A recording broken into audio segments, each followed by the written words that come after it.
ထောင်ဆူတာက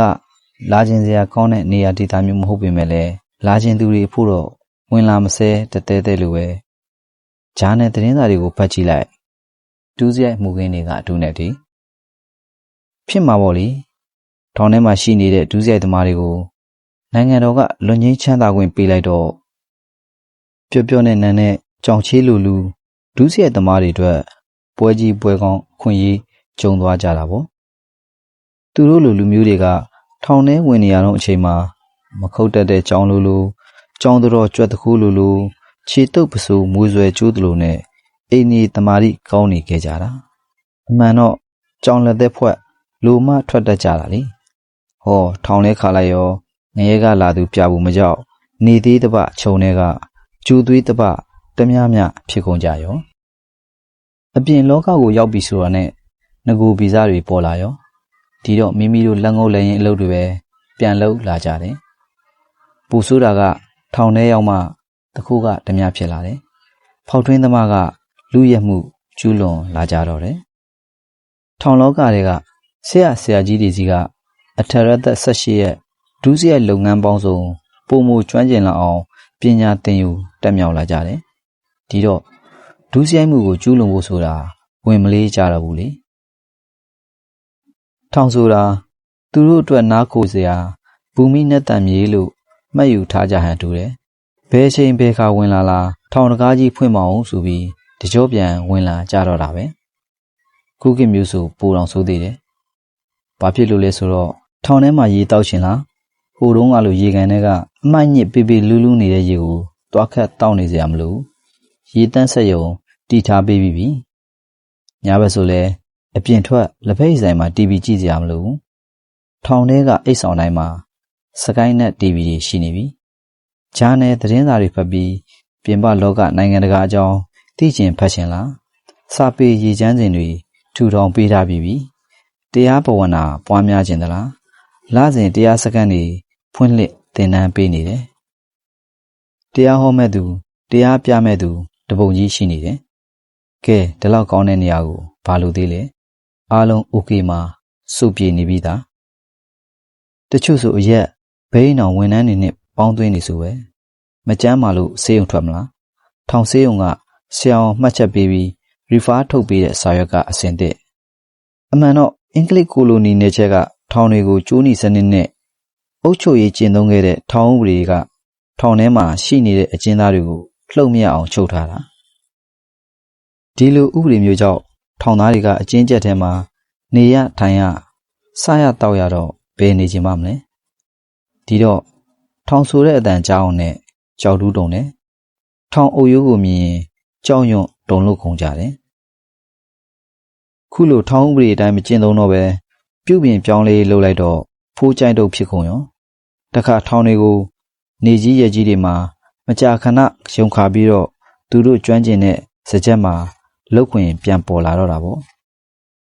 အစစအရာရာပြည့်စုံနေတဲ့ဒီလိုထောင်ထဲကိုမဝင်လာခြင်းတဲ့သူဘယ်သူရှိမှလဲအတင်းရိုက်ခေါ်နေကြတော့မလို့အပြင်မှာအခြေကောင်းတချီပွားပေါက်ကြံလိုက်တာနဲ့အိမ်ကမိမလက်ထဲအထုပ်အပ်ပြီးရဲစခန်းမှာသွားအဖမ်းခံလို့ရှောင်ပြေးစရာမလိုပဲထောင်ထဲဝင်နှံ့နေလိုက်အောင်မယ်ဒီတော့ဒူးစရိုက်မှုပပျောက်ရေးလို့အတန်ကုန်ဟစ်နေလေဒူးစရိုက်သမားတွေဖို့တော့တောင်းချမ်းဖို့ကောင်းလာတယ်ဘာဖြစ်လို့လဲဆိုတော့နေ့စဉ်ဂျာနယ်သတင်းစာဖတ်ကြည့်လိုက်တာနဲ့လူရမှုဖောက်ထွင်းမှုဆိုတာမျိုးတွေကတောက်လဲပဲဒီတော့တရားဥပဒေဆိုတာဂျိုးနဲ့လားတော့မေးရမလို့ပါပဲထောင်ကလှုပ်ပေးလိုက်ပြန်လာဖမ်းလိုက်နဲ့ထောင်တန်တရားလဲနေသူတွေတော့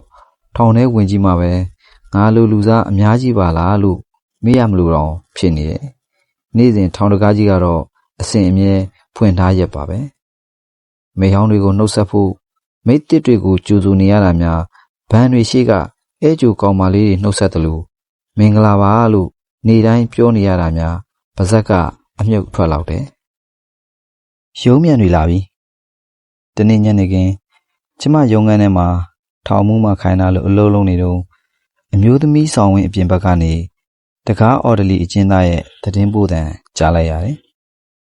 ကဲမညိုညီပဲတကားထဲသွားပြီးရုံးပြန်တွေလက်ခံလိုက်ပါဟုတ်ကဲ့ဆရာမကျမကိုထောင်မှုမှကခိုင်းနေသဖြင့်ကြပြကြရထိုင်ရကားထားပြီး တကားစီထွက်လာခဲ့တယ်ဘူးတကားကြီးထဲမှာတကားတာဝန်ခံထောင်မှုကရှေ့မှစိုက်လာနေတဲ့ရဲအချုပ်ရင်ကားပြကြီးထဲမှာအကျဉ်းသားအချုပ်သားများကိုလက်ခံမှုပြင်ဆင်နေတယ်ကျမကတော့အချုပ်ရင်ပေါ်မှာပါလာတဲ့အမျိုးသမီးအချုပ်သူထောင်ကျလာတဲ့အကျဉ်းသူများကိုလက်ခံမှုတကားထဲမှာစောင့်နေတယ်အချုပ်ကားကြီးတစ်စီးထိုးဆိုင်လိုက်တကားထဲမှာအချုပ်သားအကျဉ်းသားနဲ့အချုပ်သူအကျဉ်းသူများကိုတကားကြီးထဲတွင်းနေတယ်အမျိုးသမီးအချုပ်သူအကျဉ်းသူများကိုကျမကိုယ်တိုင်တကားထဲမှာရှာဖွေလုပ်နေရတယ်အချုပ်ကားလမ်းကြောင်းဝင်လာလိုက်လက်ခံထားလိုက်နဲ့ရှာဖွေအခန်းထဲစုထည့်ထားခဲ့တယ်နောက်ဆုံးလမ်းကြောင်းကားများကုံဆုံးသွားတော့မှပဲကျမလည်းအချုပ်သူအကျဉ်းသူအလုံးကိုအိတ်ဆောင်နဲ့ခေါ်သွားခဲ့တော့တယ်ထောင်မှုမကိုသတင်းပို့လိုက်ပြီးအကျဉ်းသူကိုပုံစံတင်မှုအိတ်ဆောင်တန်းစီထံအပ်ခဲ့တယ်အကျဉ်းသူရဲ့နာမည်မှာခင်တောင်းလန်အဖဦးလာမြင့်ဖြစ်ပါတယ်သူမပုံစံကအရက်9ပေခွဲလောက်ရှိပြီးပိန်ပိန်ပါပါသားဖြူဖြူပါသူမထောင်ကြလာတာပုံမှ3ခါခွေပြည့်တသာအဥပဒေနဲ့ထောင်6လကြာတယ်အမျိုးသမီးဆောင်ထဲကိုရောက်လာပြီးတိတ်မကြခင်မှာပဲလက်မှတ်မှောင်ခိုမှုနဲ့ထောင်တစ်နှစ်ကြာနေတဲ့ဗန်ဆူရန်အေးအေးတန်းနဲ့ဖက်လဲတကင်ရင်းရင်းနီးနီးပေါင်းတင်နေတယ်ကျမကလည်းသူတို့ချင်းရုပ်ရှင်ုံတွေအောက်မှာကြက်စားနေကြသူချင်းမှုအပြင်မှာကလေးကရင်းနှီးခဲ့ကြတယ်လို့ပဲစိတ်ထဲထင်နေတယ်ညဘက်အိတ်ချိန်မပေးခင်အဆောင်ထဲမှာနှစ်ယောက်သားဖက်ဖက်ပြီးအကြည်ဆိုင်နေကြတယ်လို့ညပါလာတွေတီတူပြောနေကြတယ်မကြပါဘူးနောက်2လခန့်အကြာမှာပဲပြဿနာပေါ်လာခဲ့တော့တယ်အမျိုးသမီးဆောင်တွေကအိတ်ဆောင်မှာရှိနေတဲ့အကျဉ်းသူများတွေက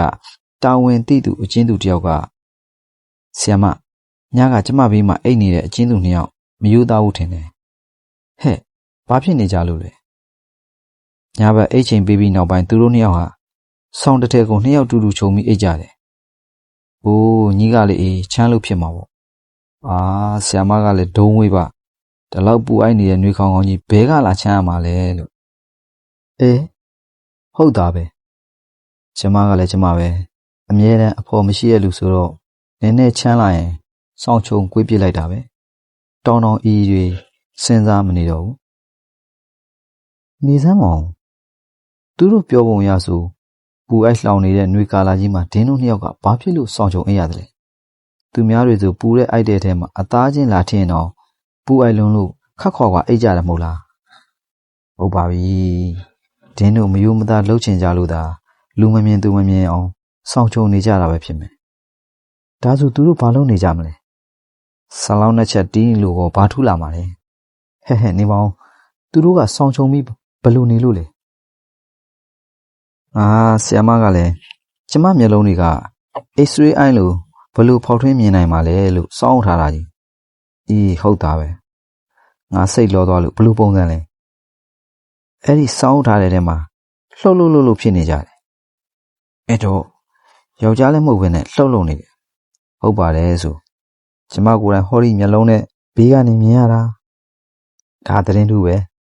တခုတော့တခုပဲကျမကိုယ်တိုင်လည်း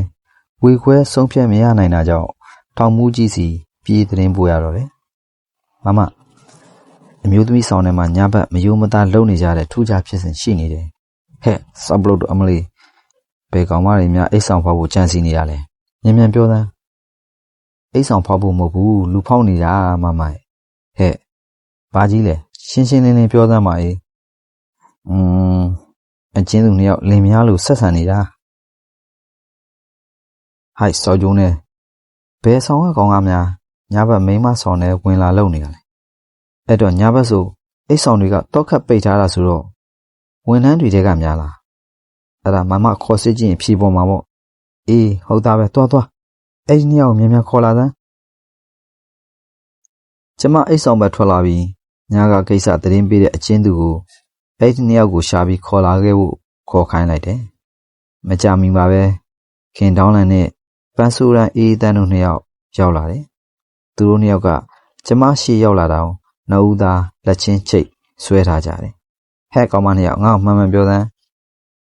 ညအိတ်ချင်းညီတို့2ယောက်ဘာတွေလုပ်ကြလဲဆရာမကလည်းဘလိုင်းကြီးပဲဘ ဘာလို့ရမှာလဲလို့ဟဲ့ငါ့ကိုပြည်တီပြောမနေနဲ့မှန်မှန်ပြောသမ်းနော်လန်ရဲ့သူများတို့ဘာမှလည်းမလုပ်ဘဲနဲ့လာဆွတ်ဆွဲနေတယ်အချင်းသူနှစ်ယောက်နဲ့ပန်းဆိုးရန်အေးတန်းကကြီးရှေ့ကဥဆောင်ပြောနေတယ်ခင်တောင်းလန်ကတော့ပါဇက်ပိတ်ပြီးငြိမ်နေတယ်ကျမသူတို့နှစ်ယောက်ကိုကြည့်ရတာမူမမှန်မှန်းတော့ရိပ်မိနေတယ်တခုတော့တခုပဲကျမလည်းတောင်မေးမြောက်မေးရှောက်မေးနေပေးရှိနေပါဆိုတာကြောင့်ထောင်မူကြီးရုံးခန်းစီခေါ်လာခဲ့တယ်မမဟောဒီနှစ်ယောက်ပဲထောင်မူကြီးကိုသတင်းပို့လိုက်ချိန်မှာခေါင်းမောလာပြီးနှစ်ယောက်စလုံးကိုတီးတီးချာချာကြည့်နေတယ်တယောက်ကပိန်ပိန်ပါပါတယောက်ကဝါဝါခိခိမတင်ကားတဲ့မျက်လုံးနှစ်စုံကခြေဆုံးခေါင်းဆုံးကိုကြည့်နေပြီးမှပြောသမ်းနင်တို့ညဘက်အိတ်ဆောင်ထဲမှာဘာမှုတ်ကားဟုတ်ကလုံနေကြတာလဲဘာမှမလုပ်ပါဘူးဆရာမကြီးဘာလို့မလုပ်ရမှာလဲမြင်တဲ့လူတွေအားလုံးကငါ့ကိုသတင်းလာပို့တယ်မှန်မှန်ပြောသမ်းဟို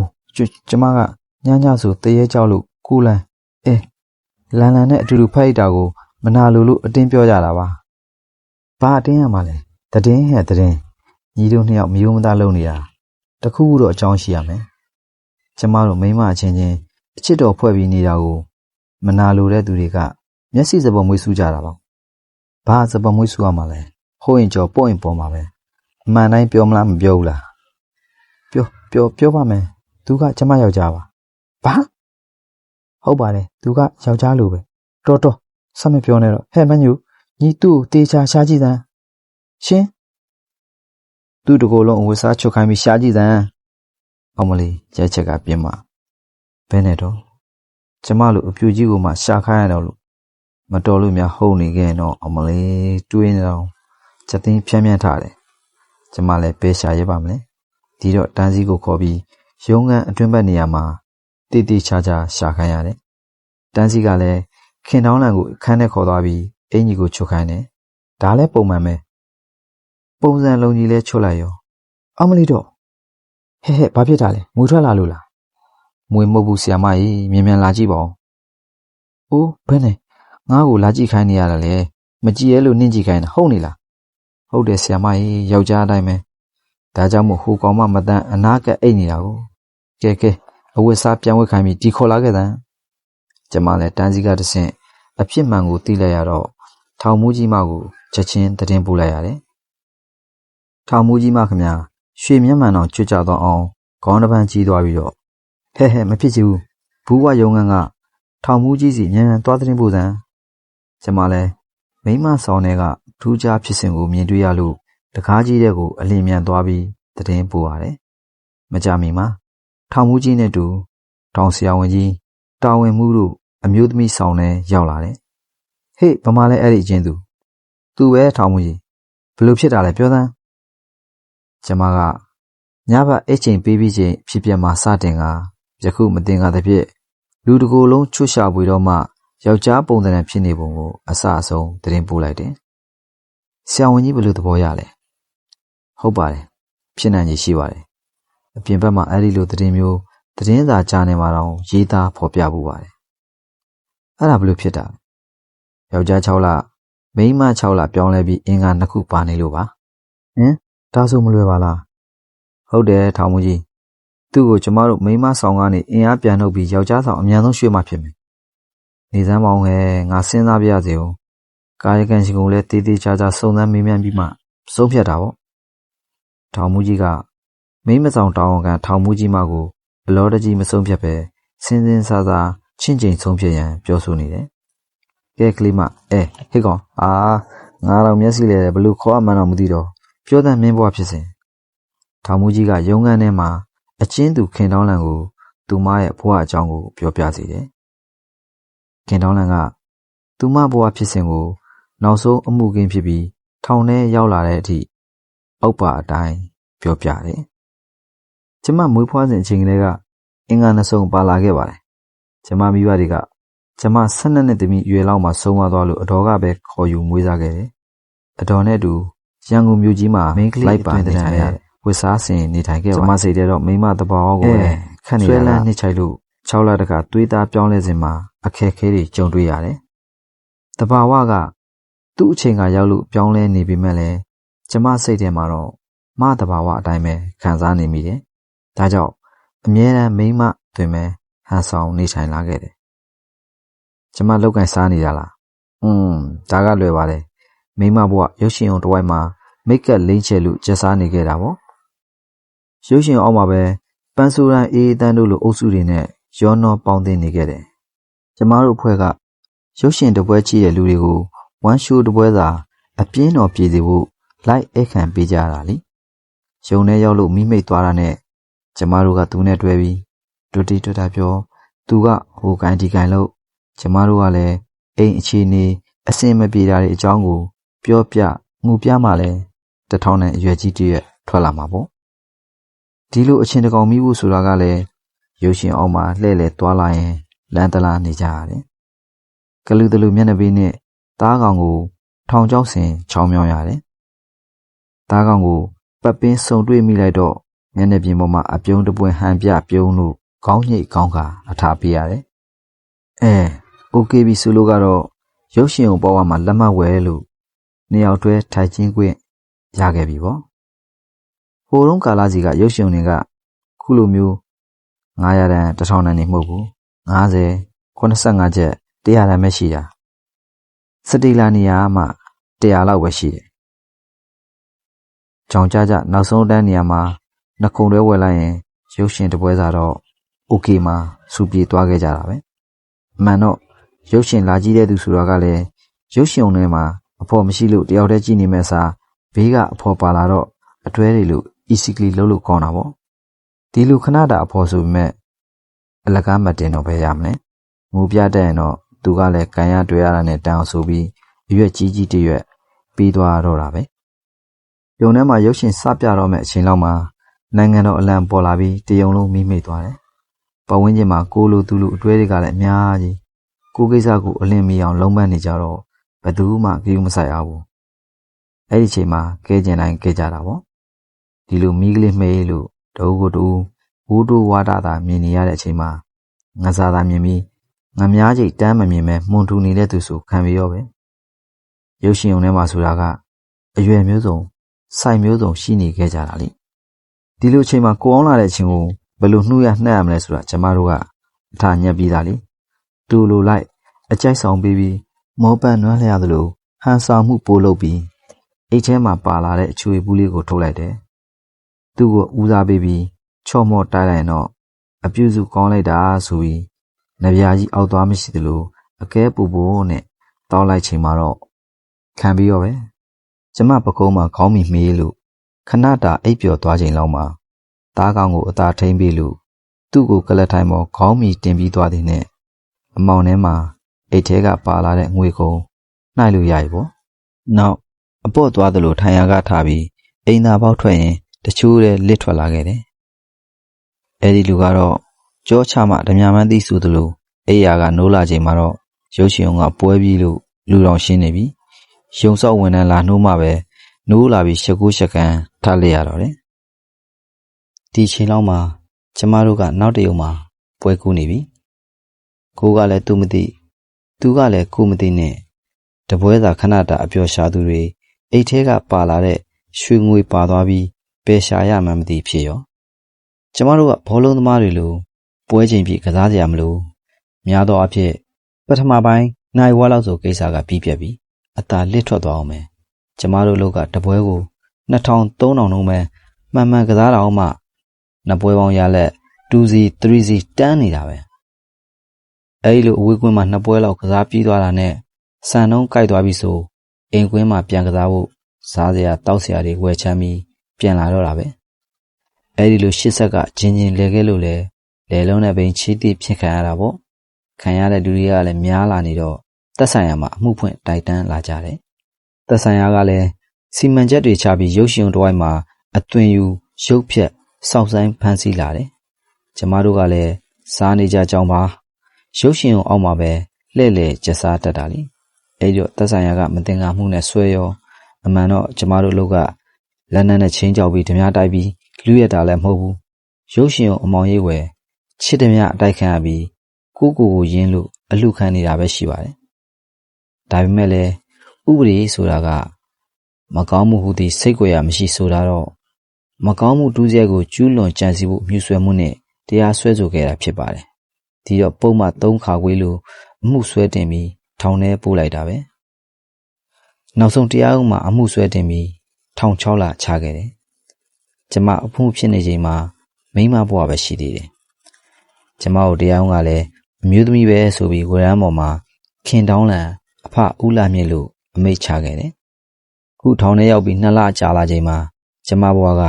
ယောက်ျားပုံစံဆောင်လာနေပြီ။ဒီချိန်မှာယောက်ျားပါလို့ပြောပြရင်လည်းပြဿနာကတက်တော့မယ်။ကျမအထာကိုသိနေတဲ့မိတန်းကကျမကိုသူ့နာမှာအမြဲအိပ်ဖို့ခေါ်ထားရကသက်ဆိုင်ရာတွေသိကုန်ကြတာပဲ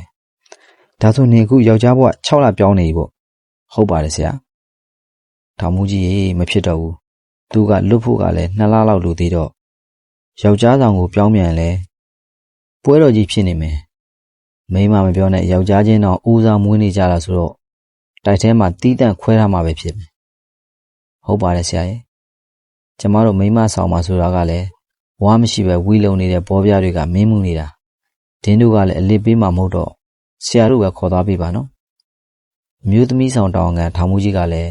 မိန်းမဆောင်နဲ့အကျဲမငိမ့်ဖွယ်ဖြစ်မှာဆိုလို့အတင်းထိုးထည့်ပေးနေတယ်။နောက်ဆုံးထောင်မှုကြီးကပဲတာဝန်ယူဖြည့်ရှင်းသွားလို့ကိစ္စပြတ်သွားတော့တယ်။တကယ်တော့ဒီလိုအိတ်ထီလိန်ပုတ်လိန်တွေကလည်းထူးထူးဆန်းဆန်းယောက်ျား6လမိန်းမ6လပြောင်းလဲနေရတယ်လို့အပြင်မှာကလေးကတကြွတဲ့ပါရဂူတွေကိုပြပြီးခွဲခြားလုပ်ခဲ့မကောင်းဘူးလားခုတော့မိန်းမဆောင်နဲ့ဝင်လာပြီးအမှုပွေရတယ်လို့ကျမမှဖြစ်တွေးမိတိုင်းစက်သိန်းဖြန်းထားမိတယ်ဘယ်နဲ့တော့မိန်းမသားကြီးပဲတတ်အစုပွဲရှိနေတဲ့အထက်မှာဒင်းလိုစုံပြူကပါလာသေးတယ်ဒီလိုသာဆိုခက်ရကြီးရဲ့နေတိုင်းရုံးပြန်ဝင်လာနေတဲ့အချင်းသူအလုံးကိုတကိုယ်လုံးချွတ်ကြည့်ပြီးရှာဖွေရမလို့ဖြစ်နေပြီပန်းဆူရန်အေးတန်းတို့များတော်တော်တွတ်တဲ့ဟာမှနေသူတို့ချင်းအထာသိနေတော့စိတ်စားနေတာနေမှာပေါ့ခုလိုဘေးလူကအမြင်မတော်လို့စင်တော်နဲ့ခလာအောင်မှဒီကိစ္စဘုံမင်းကြီးပေါ်လာခဲ့တော့တယ်ခုကြတော့မှတညာလုံးကတော်တိကျက်ဥတော့တလုံးဆိုသလိုအဖြစ်မျိုးကြုံခဲ့ရပြီဒီလိုတောမြောက်တောင်မြောက်ဟာတွေထောင်ထဲကိုများဝင်လာရင်ကျမတို့ဝန်ထမ်းတွေဖို့တောင်မာကော့လူမာဝတ်ဆိုသလိုတကူလုံးကိုဆွဲပြဲရှာပစ်နိုင်မှအန်ရကိုကာကွယ်နိုင်မယ်နှုတ်မို့ဆိုအဆောင်တဲကိုရောက်မှဒင်းတို့ကိုဆောင်းဖမ်းဖို့ဆိုတာမလွယ်ဘူးလေ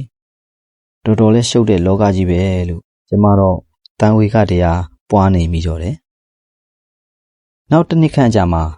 မေးပြောင်းနေပြီလို့ထင်တဲ့အမှုတစ်ခုထပ်မံကြုံတွေ့ရပြန်တယ်ထုံးစံတိုင်းညနေရုံးပြန်အချုပ်သူအချင်းသူများကိုဘူးဝတကားကြီးထဲမှာလက်ခံနေတဲ့အချိန်ဖြစ်တယ်တကားလေးကိုငုတ်ပြီးဝင်လာနေတဲ့အချင်းသူကိုမြင်လိုက်ရတဲ့အချိန်မှာပဲခေါင်းနှပန်းကြီးသွားတယ်ကျမတောင်းအတိုင်းရှာဖွေရေးအခန်းထဲကိုခေါ်ပြီးရှာဖွေရမှာကြောက်နေမိတယ်သူကတော့ဘယ်သူရှိရမလဲခင်တောင်းလန်ပဲပေါ့ကျမကြပြားတကားတောင်ကိုကြားနေတဲ့ထောင်မူလေးကိုတူတူတိတ်တိတ်သတင်းပို့လိုက်တယ်ခင်တောင်းလန်ကတော့အမျိုးသမီးအချုပ်သူအကျဉ်းသူတွေကြားမှာခက်တီတီရက်နေတယ်ခင်တောင်းလန်အဖဦးလာမြင့်ပုံမှ3ခါခွေပြစ်ဒဏ်တစ်နှစ်ဆိုပါလားဒီတကားလဲဘာဖြစ်မလဲဆိုတာကွဲပြားသိရအောင်တကားထဲမှာပဲပြက်သားရှင်းမှဖြစ်မယ်ကျမဇဝဲဘော်ကထောင်မူလေးကင်ထားတဲ့ဝရမ်းကိုယူပြီးဖတ်ကြည့်နေရင်သတင်းပို့နေတယ်အမျိုးသမီးတယောက်ကိုတလားစီရမှာဆိုတော့ထောင်မူလေးလည်းခက်တွန်းဖြစ်သွားတယ်ဒီတော့ဘူးတကားတဲ့ထောင်ရုံးမှာထိုင်နေတဲ့ထောင်မူကြီးကိုပြေးပြီးသတင်းပို့တယ်ထောင်မူကြီးကအခန်းပြင်ထွက်လာပြီးခင်တောင်းလန်ကိုမျက်မှန်ကြီးဝင်ပြီးစူးစိုက်ကြည့်နေတယ်ကဲသူ့ကိုဒီရှာဝေးအခန်းထဲခေါ်လာခဲ့စမ်းကျမခင်တောင်းလန်ကိုခေါ်ပြီးရှာဖွေရေးအခန်းထဲတွန်းလိုက်တယ်ထောင်မူကြီးနဲ့တကားထောင်မူကသူမကိုခြေဆုံးကောင်းဆုံးကြည့်လျက်ကဲသူ့ဝတ်စားတွေကိုမချွတ်ပဲထမိန်တန်းကြည့်စမ်းဟင့်ကျမကြောက်တယ်ဆရာကြီးဟဲ့နင်ကဘာလို့ကြောက်တာလဲတော့ကြဟိုတခါအားဆိုဘယ်နဲ့လုံးမလဲအဲဒီတော့လဲကွဲပြားသိရမှာပေါ့ဟာဟဲ့နင်ထမိန်လှန်စမ်းခင်တောင်းလန်လဲကြောက်ရွံ့နဲ့သူ့ထမိန်စာလေးကိုကိုင်ပြီးခါးကနေအသာဖြီးချပြတယ်ခါးလဲမှာကျိုးလေးဖြစ်ချီထားသည်ကိုမြင်တွေ့ရလို့ကျိုးစားကိုလည်းဖြီးချလိုက်ရာယောက်ျားတစားပုံလေးကထွက်လာနေခဲ့တော့တယ်အမလီတော့ယောက်ျားကြီးပဲကဲခုတော့မြင်မဟုတ်လားနင်စောကတေးချာမရှာခဲ့ထောင်ထဲရောက်သွားမှပြဿနာရှင်းရခံမယ်ဆရာဒါဆိုကျွန်တော်ဘယ်လိုလက်ခံမလဲဆရာ ထောင်မူလေးကလည်းတရားခံကိုညီသည့်အမျိုးအစားပြရမည်ကိုခွဲခြားသိရန်ထောင်မူကြီးကိုသတင်းပို့တယ်။ဘာမှလက်ခံထားစရာမလိုလာပို့တဲ့လမ်းကြောင်းရဲကိုတရားခံကလိမ်မာနေတယ်။တရားရုံးမှာပြန်ပြင်ခိုင်းပြီးဝန်ရမ်းကိုလက်ခံလိုက်ပါ။ဟုတ်ကဲ့ဆရာ။ထောင်မူလေးကခင်တောင်းလန်ကိုအပြင်ခေါ်ထုတ်သွားခဲ့ပြီးနောက်လမ်းကြောင်းတာဝန်ခံရဲတက်ကြက်ကြီးကိုဝန်ရမ်းပြန်လဲခိုင်းပြီးလူကိုပါတပါးတည်းပြန်ခေါ်သွားစေတယ်။တော်တော်ရှုပ်တဲ့ဟာမှပဲအလုပ်ရှုပ်ရတဲ့အထဲ။ဟိုးဆရာကြီးတော်တော်ရှုပ်တဲ့ဟာမှမဟုတ်ဘူး။ဟာကြီးဖြစ်နေတာဗျ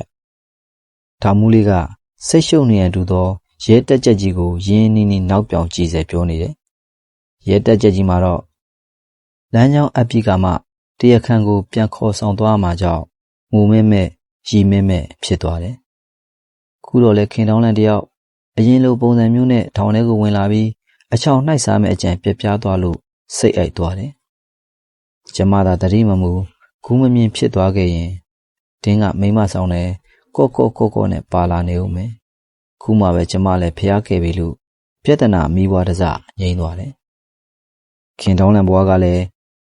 အိတ်တီလိန်ပုတ်လိန်ဘွားနှစ်ခုနဲ့ပဲလောကကြီးလည်းမှာရှင်သန်နေရသူဖြစ်တယ်။သူမတို့လိုမရှိဆင်းရဲသားဘဝမှာယောက်ျားမိန်းမတီးခြားဖြစ်သွားအောင်စေပညာထွန်းကားချိန်မှာခွဲစိတ်ပြုပြင်သင့်ပါလျက်ငွေမရှိလို့လားကိုယ်တိုင်ကပဲနှစ်ဘဝဆံဘဝကိုနှစ်သက်ခုံမင်နေလို့လားဆိုတာစဉ်းစားစရာဖြစ်နေတယ်။ဘာပဲဖြစ်ဖြစ်ကျမရဲ့အသိစိတ်ကနှိုးဆိုလိုပဲလားလူကပဲမှတ်ဉဏ်ကောင်းခဲ့လို့လားမသိပါဘူး။ခုလိုခင်တောင်းလန်တယောက်ဘဝပြောင်းလာချိန်မှာအချိန်မီသိရှိခဲ့လို့သတင်းပို့လိုက်နိုင်တာကြောင့်ကျမတို့မိမဆောင်ထဲမှာကြုံတွေ့ရမယ့်အန္တရာယ်ကိုကာကွယ်လိုက်နိုင်တာပဲဖြစ်ပါတယ်